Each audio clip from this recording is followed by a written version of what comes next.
In today's video, I'm talking about the 10 reasons why most pizzerias fail and how you can avoid those if you're looking to get started with your pizza journey or you're just getting started with your pizza journey and you want to make sure you're not one of those pizzerias that fail in the first 2 years. There's a study out that says 90% of pizzerias fail in the first 2 years. Actually, I made that up, but a lot of them fail. And the reason they fail is because of these 10 things I'm about to tell you. Who am I?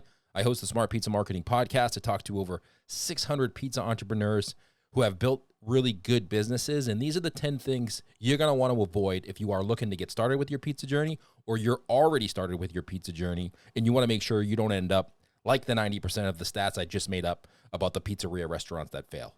Let's get into it. Number one, poor planning or not enough planning. When you open your restaurant or you want to open a pizzeria, there's a lot that's going to happen to you that you're not going to be planning for. There's going to be delays. There's going to be permits. There's going to be extra expenses. And if you don't plan accordingly, it's going to take you a lot longer to open your pizzeria than you planned on. And that's going to cost you money in the long run because delays end up costing you a lot more than you think they do. Number two, now I know running a pizzeria looks amazing.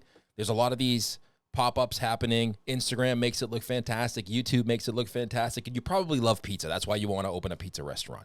But running a pizza restaurant is different than working in one. And it's different than eating a pizza at one. It takes a lot of commitment. It's a lot of time.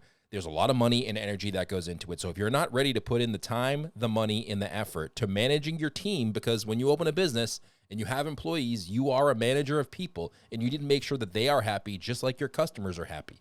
And if that's not something you're used to, you're going to be for a rude awakening when you open your pizzeria and realize that it's not just about making great pizza. Listen, making great pizza is definitely one of the reasons to get started and things you have to do to operate a successful pizzeria.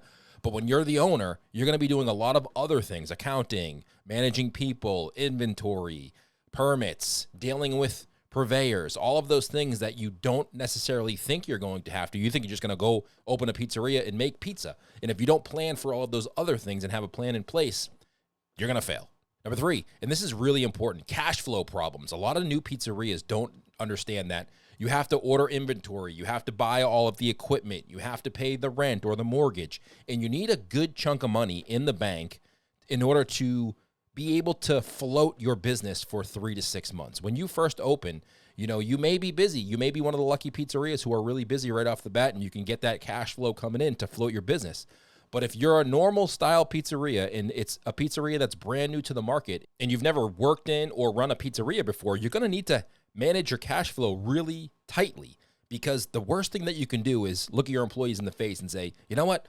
I don't have enough money to pay you this week. And they're going to walk out that door so fast and you're going to get in a lot of trouble. So you want to make sure that you have a little bit of a nest egg set aside, 3 to 6 months worth of operating expenses for your business, just in case something happens. You never know.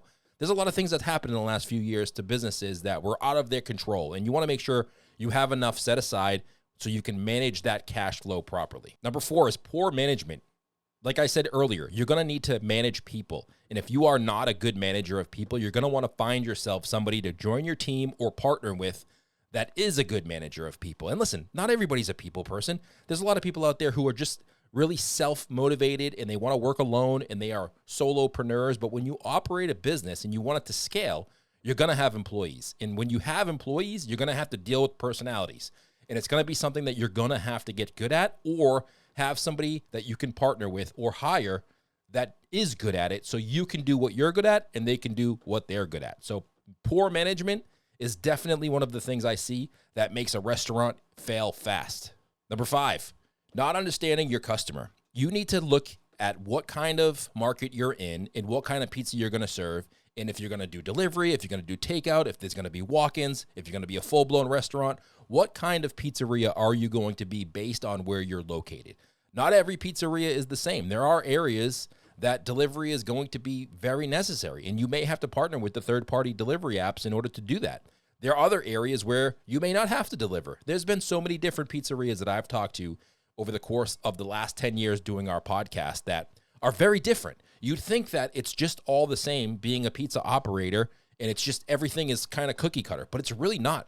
Where your market is and what kind of pizzeria you are is going to determine the style of pizza you have. Because if you are going to be forced to deliver and use third-party deliveries, you're not going to want to sell Neapolitan-style pizza because it just doesn't travel well.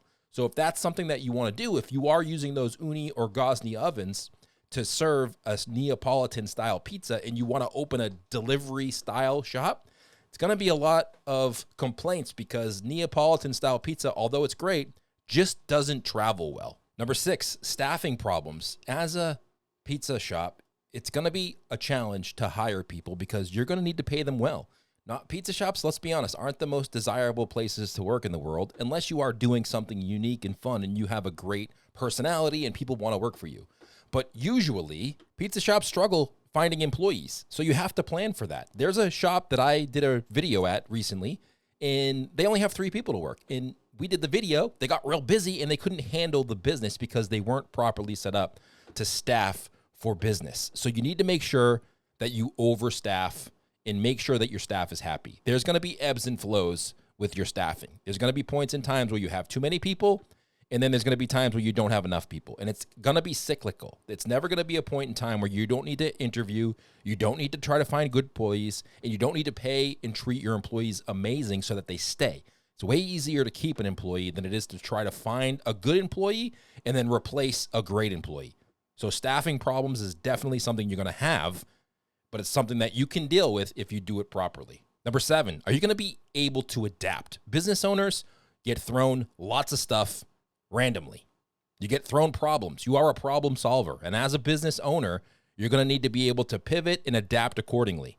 It's going to be challenges when it comes to scheduling. There's going to be challenges when it comes to inventory. There's going to be challenges when it comes to cash flow, in accounting, in customer complaints, in online ordering. And I know I'm throwing a lot at you, but when you are the owner of a full-blown pizzeria, there's going to be challenges, and it's going to be something that you're going to always need to be learning about and be able to be the type of person that can adapt, pivot, make quick decisions, hold yourself to those decisions, and surround yourself with good people who can help you build a better pizzeria. Number 8, marketing. Now, if you are listening to this video, you're on YouTube, you're watching this video, you're just starting in 2024, so you probably have a good idea of what it takes to market a pizzeria. Instagram, TikTok, YouTube, Facebook ads, X, Threads. There's so many different platforms in order for you to use to market your pizzeria, but you do have to be a marketing master.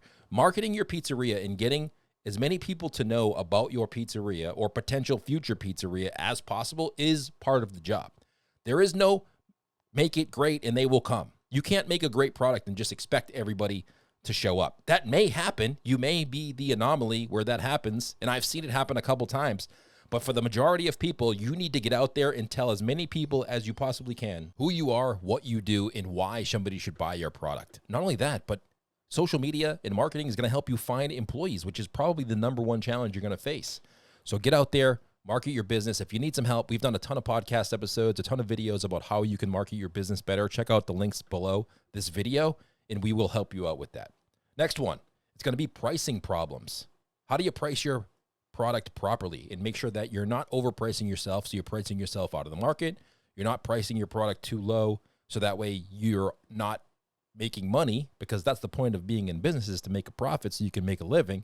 So you need to make sure that you're properly pricing your product. How do you do that? You take your food costs, your operating expenses, your rent, your taxes, all of that stuff, and then you can have a calculation. Now, I can't do the calculation for you because I don't know when you're watching this video and it's going to change.